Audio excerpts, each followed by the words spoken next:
Армысыздар, біздің бүгінгі бағдарлама қонағы Астана экономикалық форумның құрметті қонағы Питер Frankopan мырза. Mr. Frankopan, welcome to our program. Thank you very much for having me. So first question is about the Astana Economic Forum. What do you expect from the forum? What can you say about the forum's role? Well, I'm very impressed how many extremely clever people are all in one city at the same time. We have several Nobel Prize winners, heads of state, former prime ministers, presidents, and it's a real privilege to come in, not just be asked for my opinion, but to listen to other people, all talking about the same questions, about the changes in the world, the changes of this region in Central Asia, and then the changes for Kazakhstan itself. So it's a real pleasure to be here and to be surrounded by so many interesting people. So as you know, Kazakhstan's economy is dependent on oil price, is still depending on oil price. So in this case, do you think that Silk Road, it can help us to maybe to adapt, to rehabilitate?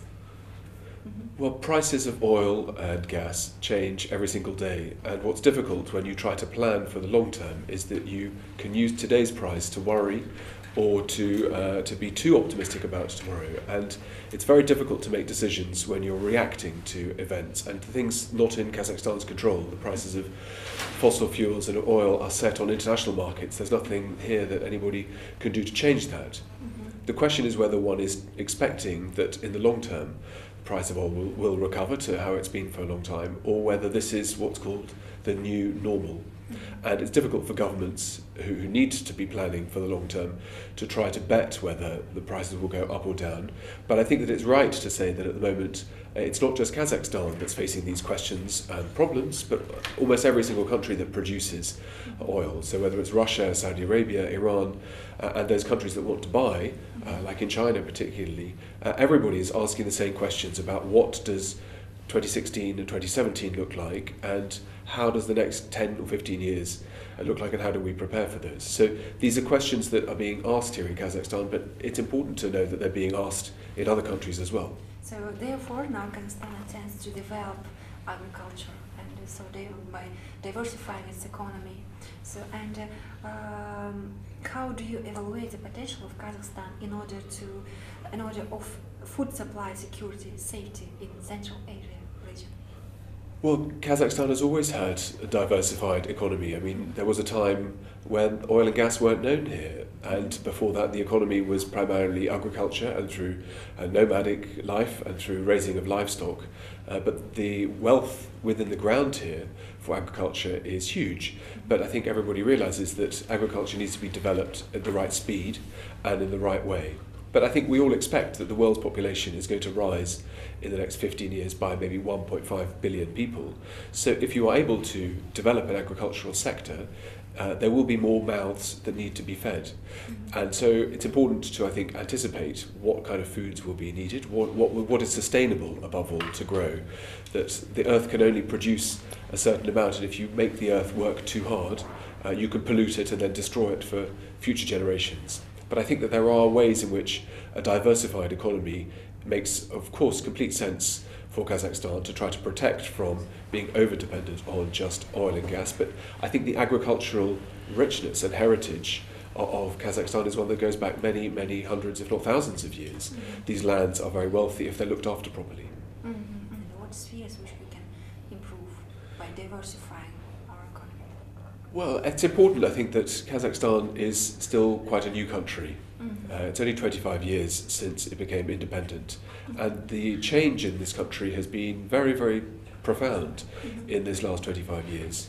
What's hard, of course, is that everybody wants their country to be perfect today, and this is a journey, this is a process that takes time, and a diversification isn't something that must start in 2016. Diversification takes time. Decisions can't be rushed, they must be taken slowly and planned slowly. And I think that there are lots of different things that I think everybody would like to change about their own country. And coming from Britain, there are many things I'd like to change about mine. But change must be slow and it must be gradual. Every day must improve by 1 grain of rice, they say by the Buddhists. 1 grain of rice each day, then eventually in time you have a long trail. But one can't try to do too many things too fast. So there are lots of things about the way in which transparencies, in which the ways that the many changes that are happening in Kazakh society.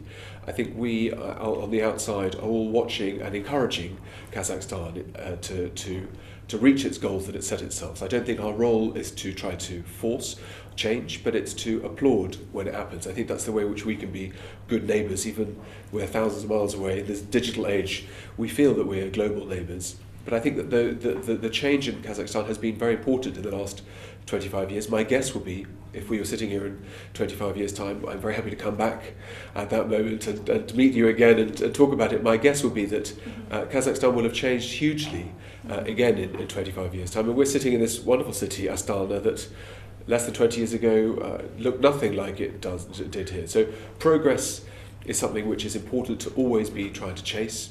But one must never be impatient, must never try and make things go too fast. But everybody needs to feel that improvement is coming day after day. Okay. And now Kazakhstan is implementing 5 institutional reforms, and which was initiated by President Nazarbayev. So, and what can you say about these 5 institutional reforms? What's your opinion and maybe President's role? As you said, for 25 years we have changed, and maybe for the future we can change.